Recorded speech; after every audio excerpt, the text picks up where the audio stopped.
Cuando se hace un programa así, no sabemos cómo va a reaccionar la gente. Yo espero que hayan aplaudido de verdad y no por cortesía. Pero muchas gracias. Y María José Guerra, muchas gracias por estar hoy aquí en el Aire Cultural. Gracias a ti y también gracias por la posibilidad de ver este despierto, que es la verdad un documento sumamente revelador e interesante. ¿Le ha gustado el programa? Sí, me ha gustado. Creo que además es muy didáctico. Hablando de educación, creo que eso es importante. Y bueno, nos da la perspectiva de un grave problema que es la exclusión y la segregación escolar. ¿Cómo se puede actuar ante ese grave problema y cómo puede actuar sobre todo el Gobierno de Canarias y la consejería que usted dirige?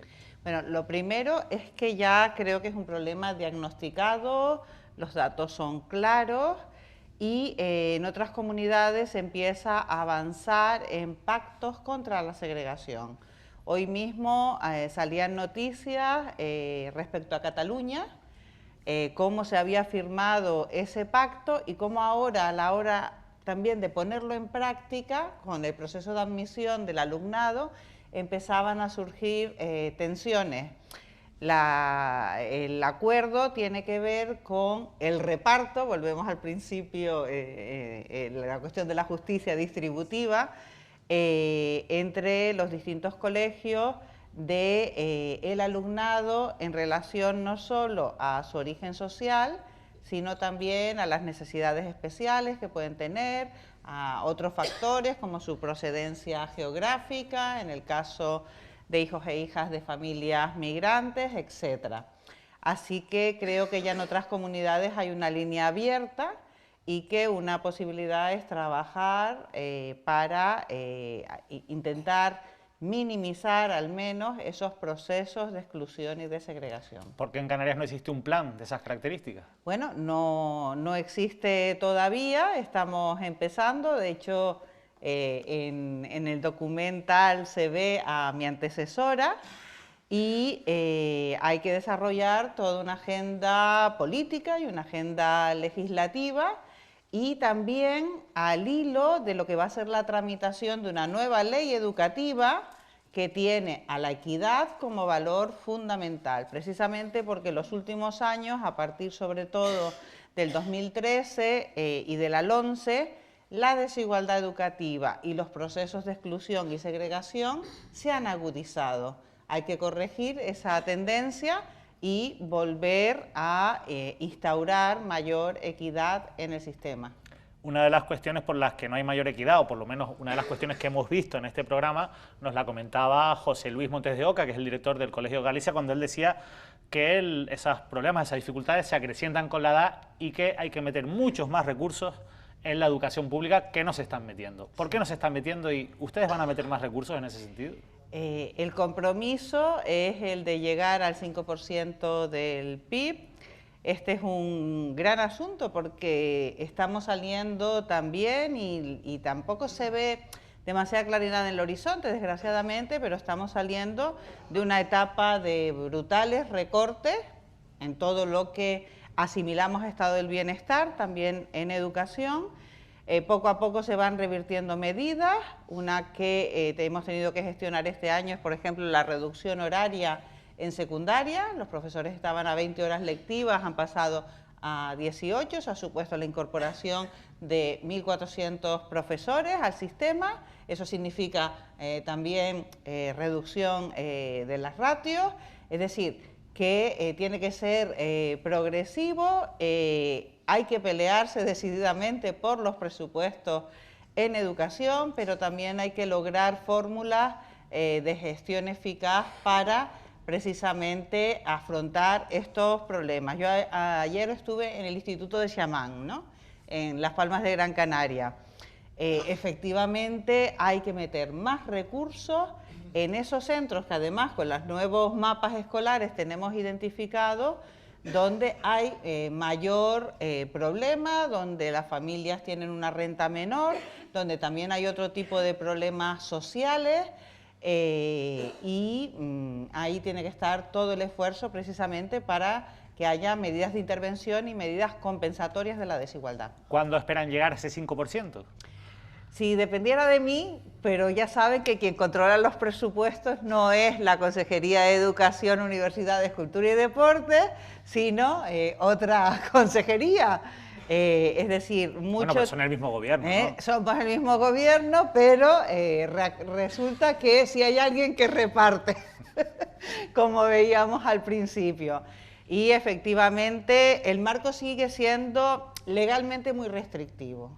Es decir, todas las leyes que también se generaron al hilo de la crisis económica, techos presupuestarios, estabilidades presupuestarios, el que, por ejemplo, a determinadas administraciones, sobre todo a los municipios, se les restarán competencias, el que la intervención sea tan dura a la hora de admitir que se invierta en determinado tipo de asuntos. Todo eso, sobre todo, ralentiza mucho la eficacia, porque puedes incluso tener presupuesto y puedes tener voluntad política, pero luego las trabas jurídicas administrativas están en el camino. Creo que sobre esto hay que ilustrar mucho a la ciudadanía y realmente a veces es angustioso el poder ejecutar por todas las dificultades que tiene para poder gestionar bien. Y bueno, estamos empeñados, el equipo de la Consejería de Educación, en lograrlo, pero efectivamente hace falta también una progresión en los próximos años para llegar a ese 5% y sobre todo también con una estrategia compensatoria donde la mayor parte de los recursos tienen que ir a las zonas más desfavorecidas que han sufrido más también estos años de recorte y que muchas de ellas están en estado de emergencia social. Ese tipo de planes de los que hablaba al principio, ese tipo de actuaciones que se están tomando para intentar frenar las altas cifras de segregación escolar que existe, se están topando de frente con la educación concertada y con los colegios concertados y con las organizaciones privadas que están detrás de los colegios concertados. Si ustedes van a dar ese paso, si lo acaban dando, ¿les va a temblar el pulso a la hora de plantarle cara a los colegios concertados en ese sentido? Bueno, creo que ha quedado claro, y también por las declaraciones que hacía Alejandro Tiana, que aquí hay un marco legal que en principio es el obstáculo quizás a buscar mayores fórmulas de equidad. Con respecto a la educación concertada en Canarias, tenemos que ver que no llega casi un 20%. Hay otras comunidades autónomas donde realmente es muchísimo más el porcentaje de concertada con respecto a la pública. Uno de los elementos más clarificadores que yo he visto es precisamente los mapas. Hay islas enteras donde prácticamente no hay concertada, o zonas de las islas, es decir, la concentran básicamente los núcleos metropolitanos. ¿Donde pueden tener más negocio quizás? Efectivamente, es decir, al ser iniciativa privada, pues se va a donde hay demanda. En cambio, la red pública recorre todas las islas. Yo creo que los colegios y los institutos realmente vertebran la geografía canaria y en ese sentido la vocación de servicio público de nuestros colegios, de nuestros institutos, de nuestros centros de FP cubre todo el territorio. Así que también es un problema muy territorializado y que tiene que ver sobre todo con zonas metropolitanas, con las grandes ciudades de las islas. Eso es competencia de la comunidad autónoma, la planificación de los centros escolares. Por eso, el mapa escolar. Estamos trabajando en el mapa escolar.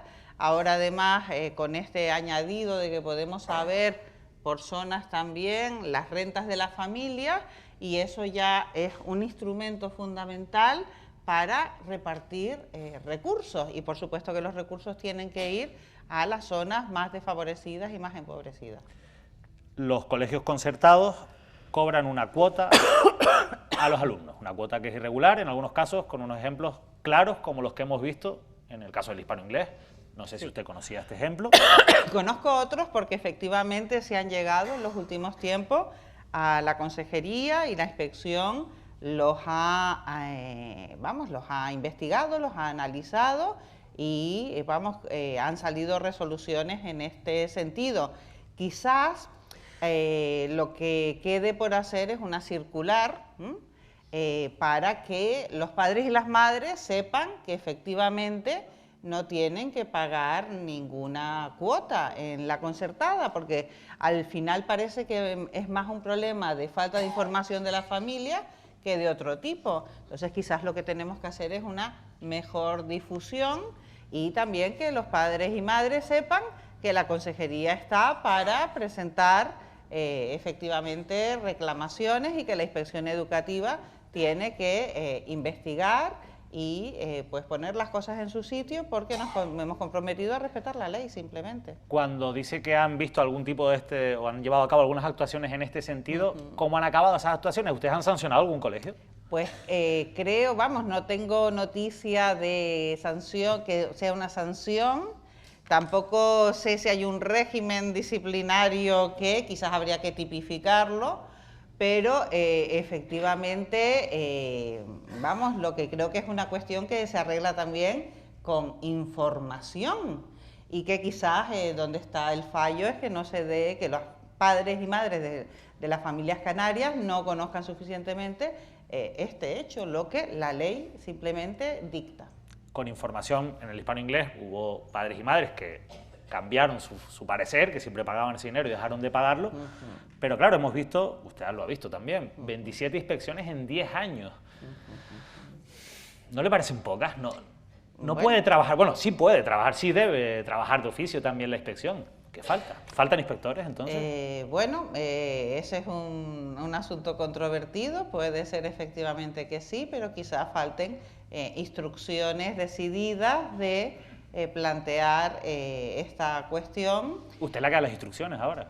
Sí, yo cuando me han llegado esos casos se han dado esas instrucciones y efectivamente creo que determinadas inercias de las administraciones anteriores no las vamos a repetir, aunque también tengo que reconocer que todo esto es un territorio de gestión de resistencia, porque efectivamente, ¿no? Y lo sabía muy bien Pierre Bourdieu con su noción de hábitus, las administraciones también tienen unas inercias y a veces cambiar de rumbo, pues, ¿no? Como un gran transatlántico no es demasiado fácil, ¿no? Hay que timonear para lograr que cosas que que han sido lo normal dejen de ser lo normal y que efectivamente se cumpla la ley. Aunque suponga enfrentarse a la Iglesia. Bueno, no creo que esto sea un asunto que tenga que ver con ningún enfrentamiento, simplemente es el cumplimiento de la legalidad vigente, eso no es enfrentarse con nadie, pero a ellos no les va a gustar. Es cumplir la legalidad vigente y una de las cosas que es el rito iniciático al entrar en la política es precisamente prometer, ¿no? Prometer el respeto y el hacer valer la legalidad vigente. Cuando ve los datos de cómo se reparte el dinero de la concertada y cómo se reparte, o el porcentaje tan elevado que hay de colegios que son religiosos dentro de los colegios concertados, ¿qué conclusión saca? Bueno, yo, que además soy profesora, he sido, ¿no?, durante tanto tiempo profesora de filosofía, que sigo reclamando la ilustración y el libre pensamiento, pues tengo que sentir que efectivamente me gustaría que hubiera más pluralismo en todo este territorio de lo educativo, y porque creo además que el pluralismo es un valor constitucional y que una educación para la libertad, en libertad y para la libertad, tiene que ver con sopesar distintas opciones y no con la adscripción a, diríamos, un solo ideario. Pero efectivamente aquí estamos condicionados por un concordato y por una serie de legislación que plantea pues el papel de la religión. La nueva ley lo va a modificar, la nueva ley que esperemos que se apruebe en el Congreso de los Diputados, pues volverá a ponerla como efectivamente opcional pero sin alternativa. En principio es lo que está. Es verdad que las cosas pueden cambiar en la tramitación parlamentaria y por lo tanto volveremos a una situación anterior que fue la que modificó la LOMCE. Hoy por hoy la religión se puede elegir hasta el segundo de bachillerato y además su nota cuenta, por ejemplo, para las pruebas de selectividad para el EBAU. Claro, Todo eso se puede hacer, pero si si se mantiene en vigor el concordato, están muy limitados. ¿Por qué cree usted? Yo sé que usted está en el gobierno de Canarias y no en el gobierno central, pero al final los colores son muy parecidos. ¿Por qué cree usted que al gobierno central, en ese pacto o esa declaración de intenciones que han hecho PSOE y Podemos, no está derogar ese concordato, a pesar de lo que, bueno, ya lo veía usted, lo que decía Pedro Sánchez cuando estaba en campaña? Pues sí, la verdad es que la apuesta no por la confesionalidad, sino por la laicidad, creo que es una apuesta que tiene las credenciales teóricas y políticas más acreditadas que podemos encontrar. La laicidad significa precisamente la defensa del pluralismo y del libre pensamiento, y desde luego creo que esa tendría que ser la opción correcta.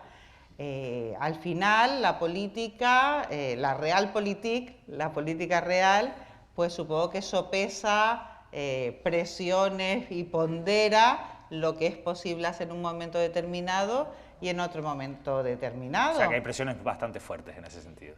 Se supone que el statu quo siempre, y bueno, y diríamos que también las élites, porque al final aquí al hablar de segregación pues hablamos de reproducción de las élites. Bueno, pues quieren mantener pues determinados enclaves, y eso es precisamente una de las cuestiones que está en contradicción con la idea de equidad, con la idea de luchar contra la segregación y contra la exclusión en el ámbito escolar. Cuando entrevistamos a la consejera, que nos costó muchísimo poder entrevistar a la consejera, al final no dio las elecciones, como vieron, en mayo de 2019, muy poquito antes de las elecciones, porque ya se iba.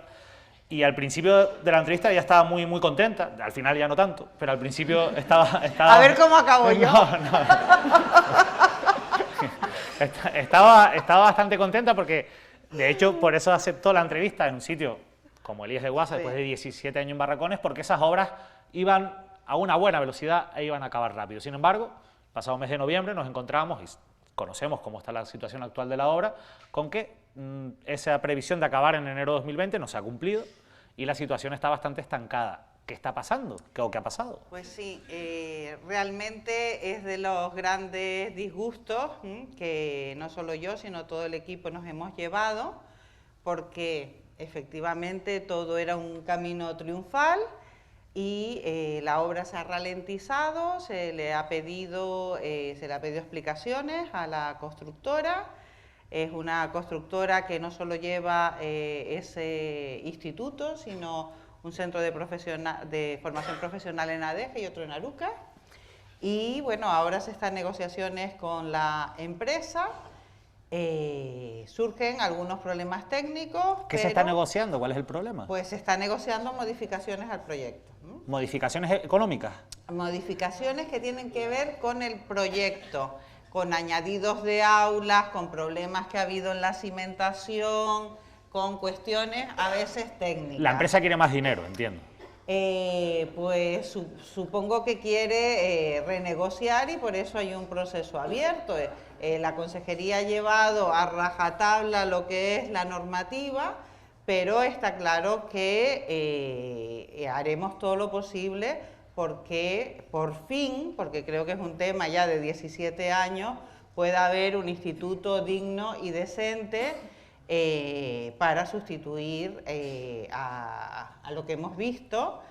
Las asociaciones de padres y madres están también muy preocupadas, y realmente creo que también es digno de investigación qué está pasando con la construcción en las Islas Canarias, sobre todo cuando hay tanto problema con la obra pública para terminar determinados proyectos. Suele ser habitual, nos hemos encontrado con que hay obras que se adjudican a un precio inferior a su coste real y después se hacen o se añaden muchos sobrecostes a esa obra, y al final pues, las obras acaban costando pues, hasta el doble y el triple de lo que se presupuestaron.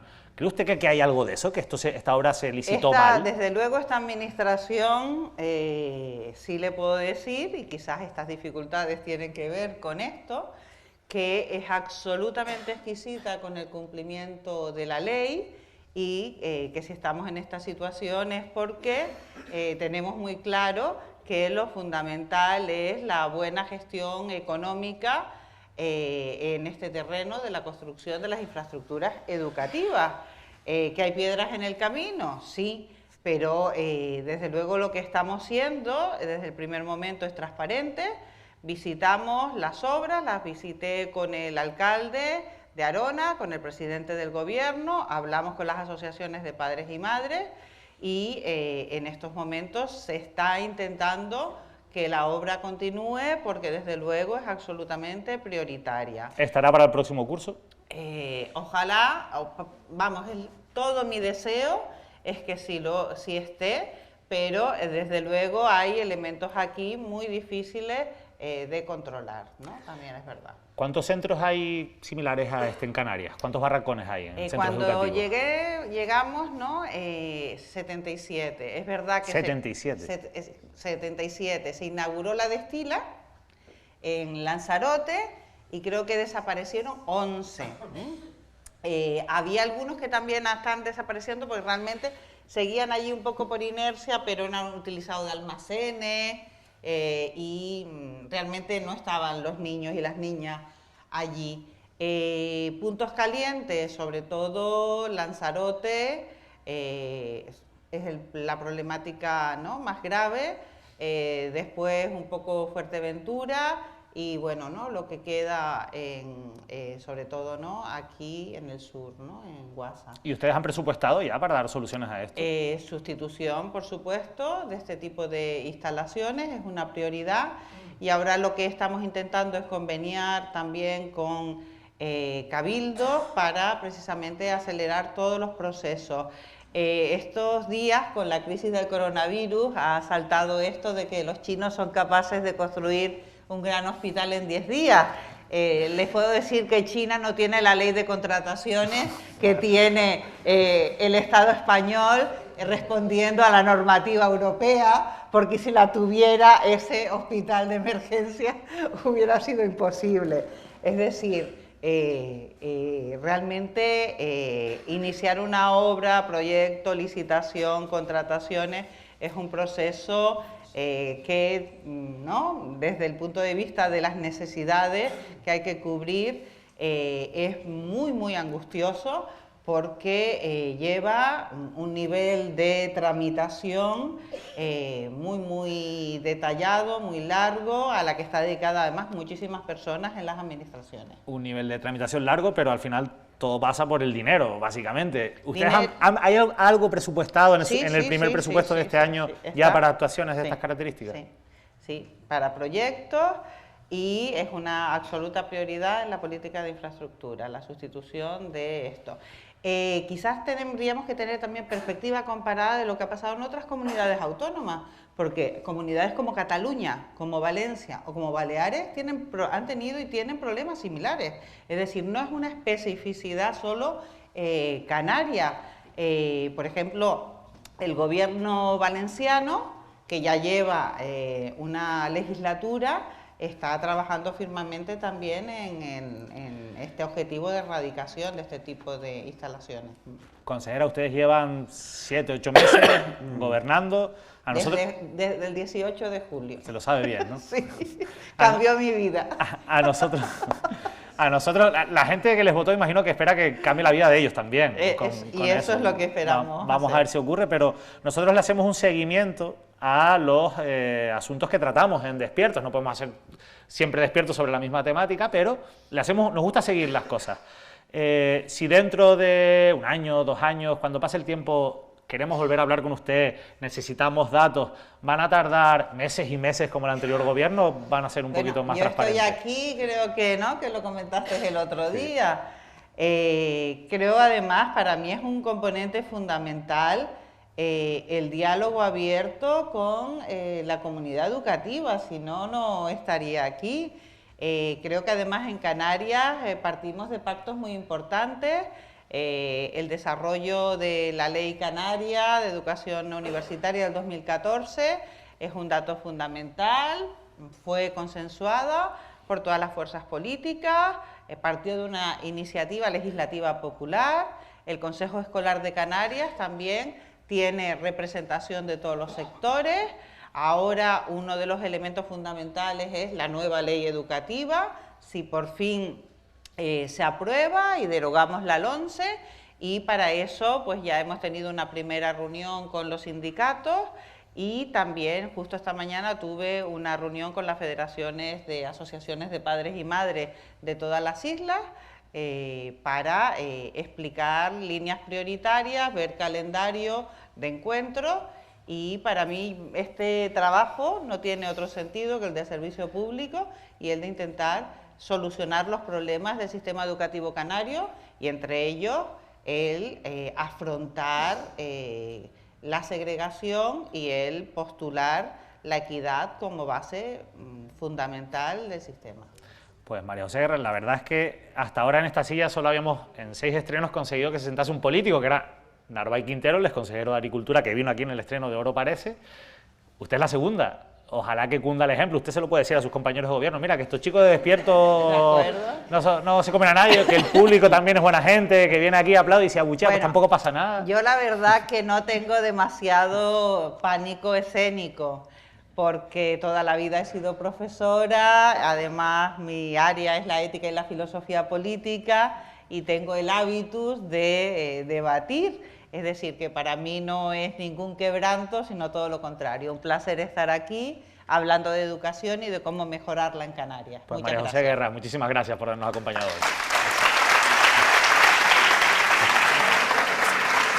Presentación.